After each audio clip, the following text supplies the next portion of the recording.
एक मध्यम वर्ग की 4 महिलाएं जो शायद घर की 4 दीवारी से कभी बाहर भी निकलती हों, जिनके जीवन में अपने पारिवारिक कष्ट होंगे, उन 4 महिलाओं ने कहां से ये उन्हें बोध हुआ, कहां से ये उनके दिमाग में आया, कैसे उन्होंने ये सोचा और विष्णु शंकर जैन से एक पिटीशन बनारस के कोर्ट में लगवाई कि श्रृंगार गौरी जो बाबरी मस्जिद के पैरोकार जो लोग हैं, उन्होंने उस जगह को ज्ञान व्यापी मस्जिद के नाम से वो पहचानते हैं और श्रृंगार गौरी के अंदर कैसे उनको पूजा का अधिकार मिले, इसके लिए विष्णु शंकर जैन को चुना। विष्णु शंकर जैन ने बनारस के डिस्ट्रिक्ट कोर्ट में जब यह एप्लीकेशन दी, तब भी कुछ लोग समझ रहे थे, आधे से ज्यादा क्या 90% लोगों को पता ही नहीं था, लेकिन हम क्योंकि उनके साथ हैं, वो हमारी टीम के हिस्से हैं, इसलिए हमें पता था कि जिस दिन धमाका होगा उस दिन पूरे राष्ट्र को पता चलेगा कि यह हुआ क्या है।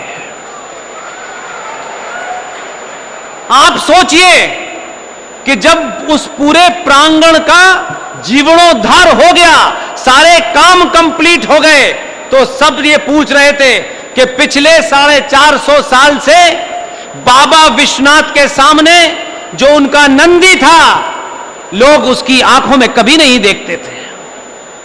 हम इतने लालची और कायर हो गए थे, हम बनारस जाते थे, बाबा विश्वनाथ के ऊपर दूध चढ़ाते थे और ये कोशिश करते थे कि बाबा हमारी मुराद पूरी कर दें, लेकिन हमने बाबा से नहीं पूछा कि बाबा का जो सारथी सामने बैठता था, वो नंदी 450 साल से अपने उस बाबा का इंतजार कर रहा था। हमने उसी शिवलिंग पे दूध चढ़ाया, पूजा की, पूजा अर्चना की और कोशिश की कि हमारी मनोकामना पूरी हो जाए। वो मनोकामना आपकी नहीं पूरी होती थी, क्योंकि बाबा पूछते थे कि तुम मेरे ऊपर दूध चढ़ाते हो, मेरा नंदी कहां है। इसलिए विष्णु शंकर जैन ने यह काम उसके भाग्य में लिखा था।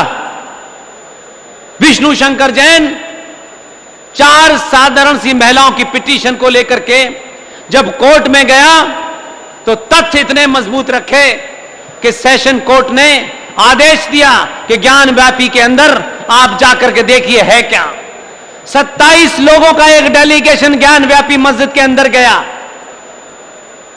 क्योंकि अगर जिसकी निगाह में एजेंडा क्लियर है, अगर उसका लक्ष्य क्लियर है, तो उसे चिड़िया नजर नहीं आती, चिड़िया की आंख नजर आती है। अगर आप यहां से हैं कि मेरा एजेंडा क्या है, तब आपको नजर आता है, नहीं तो नहीं नजर आता। आपको लगता है यहां दीवारें हैं, सब कुछ है। सब लोग थे उसमें, 27 लोग, उनको वो नहीं दिखा जो विष्णु शंकर को दिखा। और विष्णु शंकर की निगाह यकायक एक ऐसी जगह पे गई जहां विष्णु शंकर के मुंह से सिर्फ एक ही बात निकली। जैसे ही उसने उस जगह को देखा, विष्णु शंकर के मुंह से निकला, बाबा मिल गए। और ये बाबा मिल गए, इसी से हंगामा खड़ा हो गया।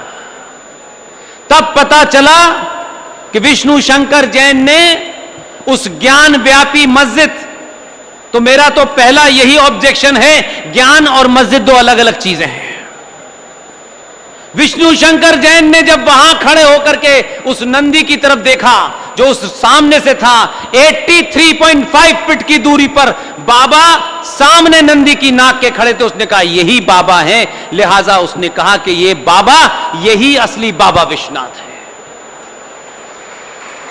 बात यहां तक नहीं रुकी, कोर्ट में दोबारा गए और कोर्ट में अर्जी दी कि इससे पहले ये जिहादी, ये पागल जो पूरी दुनिया को तलवार के जोर पे जीतना चाहते हैं, हो सकता है कि आज के सर्वे के बाद कल बाबा यहां ना रहें। कोर्ट से अर्जी दी, कोर्ट में बैठने वाले जज को भी कुछ बोध हुआ, उन्होंने तत्काल ऑर्डर कर दिया कि इस पूरे इलाके को सील कर दिया जाए। और बाबा विश्वनाथ उस दिन के बाद से सील हो गए। लेकिन उन जिहादियों को लगता था कि हम सुप्रीम कोर्ट जाएंगे।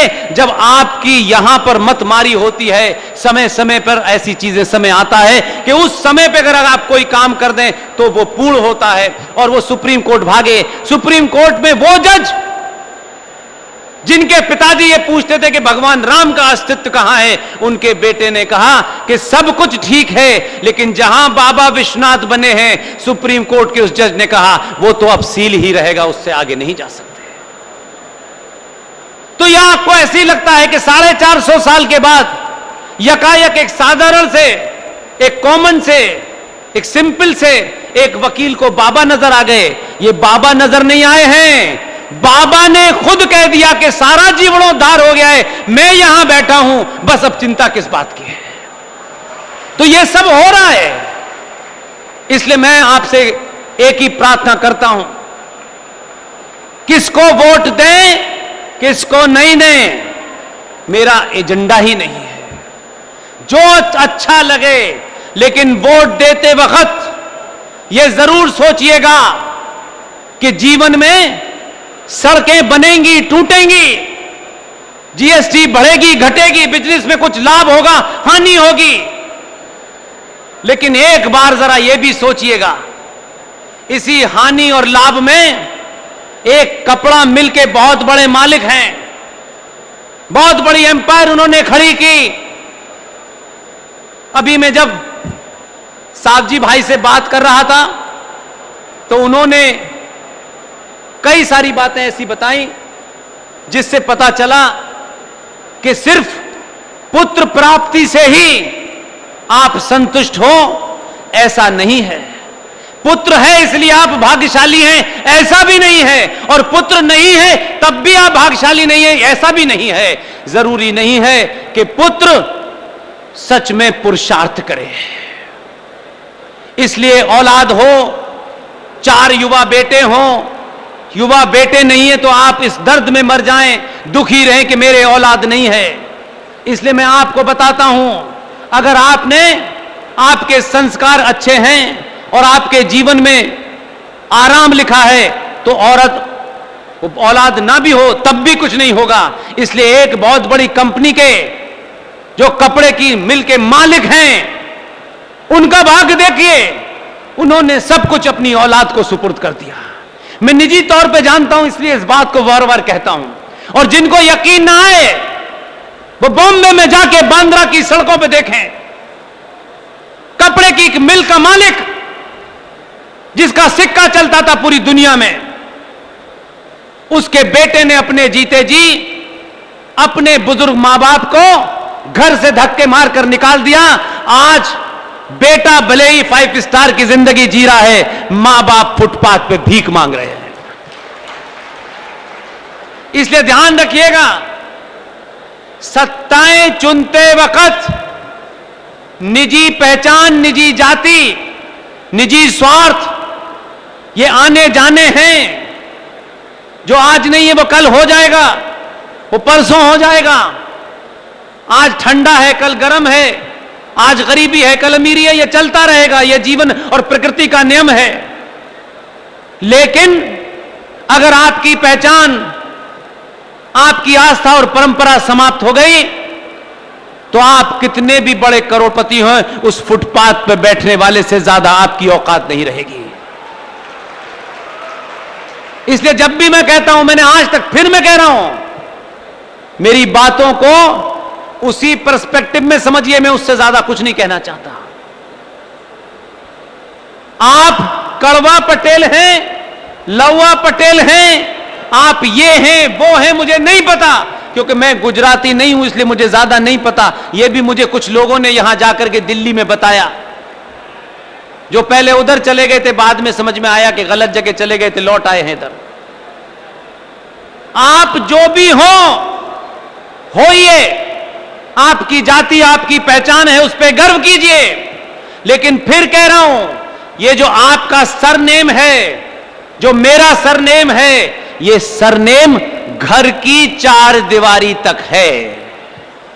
जब भी घर की 4 दीवारी से बाहर निकले, आप सिर्फ सनातनी हैं और कुछ नहीं है। इसलिए जाति के नाम पे, जाति की तरह से शादियां करना चाहते हैं, करिए। रिश्ते ढूंढना चाहते हैं, रिश्ते ढूंढिए। आपस में कोई रिश्तेदारी रखना चाहते हैं, रखिए। पूरे 5 साल में एक दिन और उस एक दिन का सिर्फ 1 मिनट गुजराती बड़े दिल के लोग हैं, कुछ भी मांगो दे देते हैं। 14 वाला कम पड़ रहा तो 19 वाला भी दे दिया आपने।